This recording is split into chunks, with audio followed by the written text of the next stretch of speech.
आप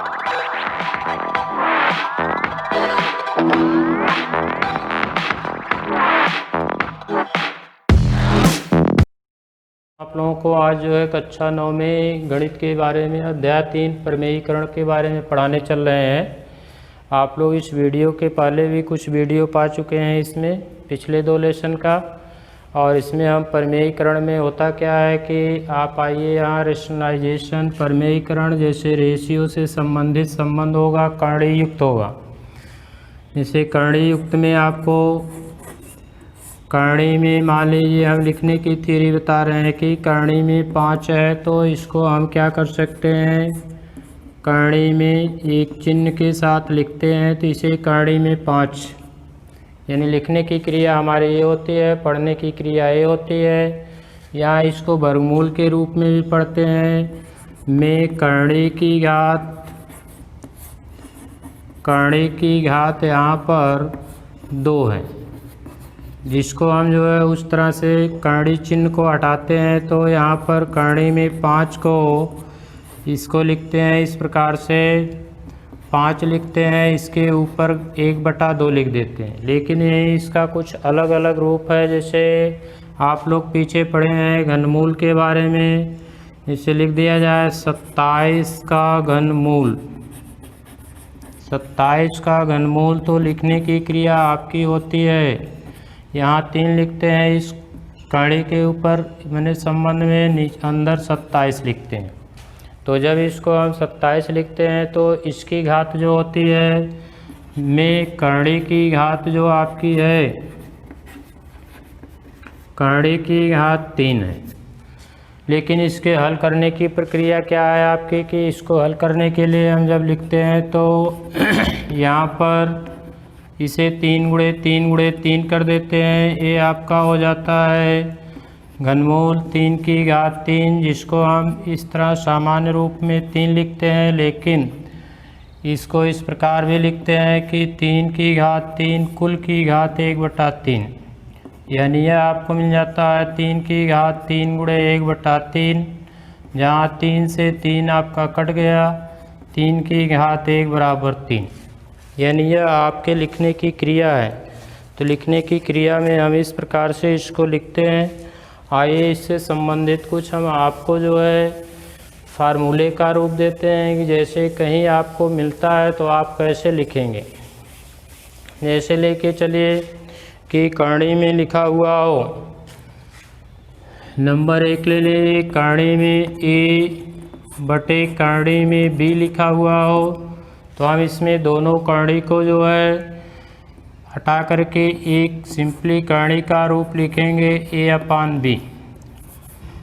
अब इसको सरल करने की क्रिया मान लीजिए आपको क्वेश्चन के रूप में दे दिया जाए, जैसे यहाँ लिख दिया जाए करणी में 15/, करणी में 25, तो इसको हम क्या कर सकते हैं, दोनों को एक करणी में करेंगे और यह 15/25 कर लेंगे। 15/25 करके इसको सिंप्लीफाई कर सकते हैं, और यहाँ पर हमको 5×3 = 15 हो गया, 5×5 = 25। अब ये आपको मिल गया करणी में टोटली करणी में 3/5। स्थिति आती है कि इसका नाम है प्रमेयीकरण। प्रमेयीकरण की कंडीशन में इसके हर को जैसे हम फिर अलग अलग करके करणी 3/, करणी 5 करते हैं, तो प्रमेयीकरण की क्रिया में हर को जो है करणी मुक्त किया जाता है। इस करणी की घात 2 है, यानी ये वर्गमूल लिया जा रहा है, इसलिए हम करणी में 3 गुणे करणी में 5 नीचे हर वाले के बराबर इसके अंदर गुणा कर देते हैं। करणी में 5 गुणे करणी में 5, यह आपको मिल गया करणी में, करणी की घात समान है इसलिए इसे 3 गुणे 5 लिख देंगे, और नीचे आपका हो गया एक करणी में 5 का स्क्वायर, यानी ये हो गया करणी में 15/5। हम इसको सरल के प्रमेयीकरण के रूप में इस प्रकार का दिया हुआ है, तो एट लास्ट इस कंडीशन में लिखेंगे तो यही आपका आंसर हो जाएगा, यानी उसके संबंध का प्रमेयीकरण रूप हो गया। आगे चलते हैं।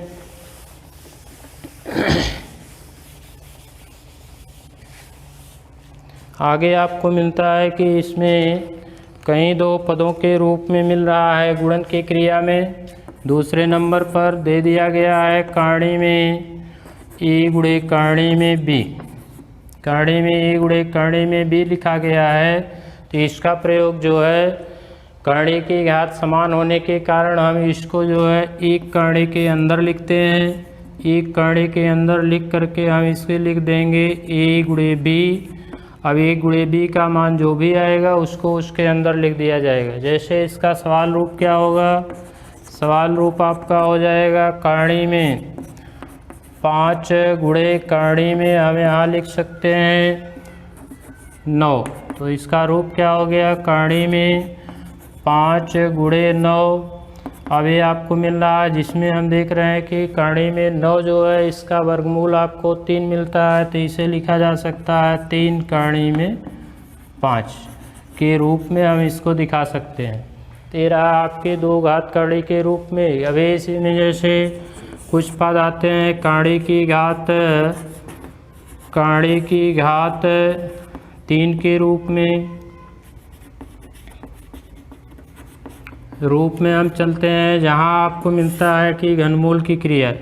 यहाँ जैसे लिख दिया गया घनमूल ए और गुणे घनमूल बी, सेम उसी ऊपर वाली क्रिया के ऊपर है। दोनों की करणी समान है। जब दोनों की करणी समान है तो यहाँ पर हम इसको लिखते हैं ए घनमूल ए गुणे बी, ए गुणे बी कर लेते हैं। और ए गुणे बी करने के बाद तब फिर इसको आगे बढ़ाते हैं। जैसे इसमें आपको मिला उदाहरण के रूप में ले लिया जा सकता है आसानी से कि यहाँ हम लिख सकते हैं जैसे घनमूल यहाँ 16 गुणे घनमूल 12 कर दिया गया। तो इसको दोनों की घात समान होने के कारण हम इसको एक चिन्ह के अंदर लिखते हैं घनमूल 16 गुणे 12। अब इसका खंडन कर देंगे, घनमूल इसको 8 गुणे 2 लिख सकते हैं और इसको लिख सकते हैं 4 गुणे 3। अब देखिए यहाँ स्थिति क्या आती है, घनमूल चिन्ह के अंदर तो है 8 और आपका 8 गुणे 2। आइए देखिए यहाँ पर आपको ये मिलता है कि ये हो जाता है घनमूल चिन्ह के अंदर 8 को हम लिख सकते हैं 2 की घात 3 और इसी में आपका 4 दूना 8 ये भी आ जाता है, जिसको भी हम 2 की घात 3 लिख सकते हैं गुणे 3। यानी यहाँ घात 3 वाला अंक आपका बाहर आएगा, 2 गुणे 2 घनमूल 3 हो गया। यानी ये 4 घनमूल 3 यह आपका इसका आंसर हो गया। सरलीकरण के रूप में घातीय संबंधित पदों का सरलीकरण हो रहा है। इस प्रकार से आपको ये करना है। ऐसे करके तमाम आपको मिलेंगे। जैसे एक और हम आपको दे रहे हैं, 2 पद यदि करणी युक्त हों तो उसके साथ क्या किया जाएगा। नंबर 4 पर जैसे दे दिया जाए करणी में ए धन करणी में बी और दूसरे कोष्टक में आपको करणी में ए ऋण करणी में बी। तो यहाँ आपको मिल रहा है इसका मान क्या होगा, एक सामान्य फार्मूले के रूप है।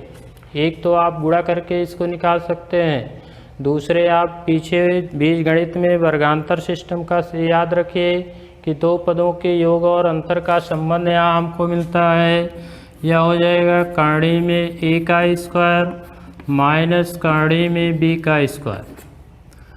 करणी में ए का स्क्वायर करेंगे तो हमको ए मिलेगा, करणी में बी का स्क्वायर करेंगे तो हमको बी मिलेगा। तो जहाँ पर आपको इस तरह के मिल जाते हैं उसको सूत्र का प्रयोग करते हुए सरल कर सकते हैं।